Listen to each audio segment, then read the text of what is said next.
I'd say the main thing that worked in terms of support from my colleagues was having time. I wasn't pressured to feel better or ready to work when I have been in a difficult place. Working through that can be a particularly difficult period. It can be a long process. It's not something that you can rush and never should be rushed. I think sometimes it helps to start a conversation about mental health if you talk about your own mental health first.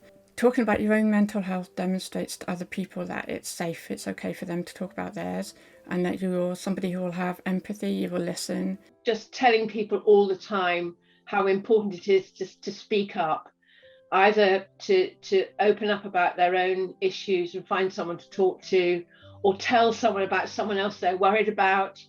Empathy, and then trying to be that listening ear, properly constructively listening, not rushing to solutions, maybe explaining things that have helped you cope, and then enabling that person to process that in their own time. The thing that really kind of is helpful when supporting colleagues is to recognise when that colleague is behaving in a way that's different from what might be their normal. You can never make presumptions when it comes to mental health. Everybody's different and everybody's individual and unique in the way that they deal with their own mental health. But what you can do, and what I've been trying to do, is just engage in conversation. And those very simple words, that very simple phrase, "Are you okay?" I think makes such a huge difference. And cake has often been a big support to me in mental health times, if I'm perfectly frank with you. Having tea and cake makes a huge difference. And having someone to have tea and cake with makes an even bigger difference.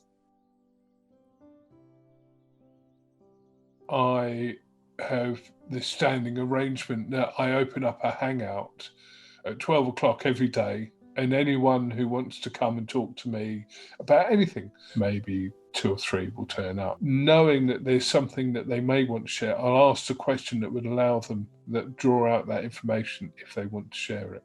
I think they can largely be distilled into, say, 3 key things. Listening is the first and foremost one, being there as an open ear, supporting them in any way that you possibly can do in a practical sense, and then signposting. I think really trying to understand what a person's going through, let them lead the conversation, do any of the immediate things that they may need to get support. But then again, it's then signposting them to the relevant professional support or appropriate support.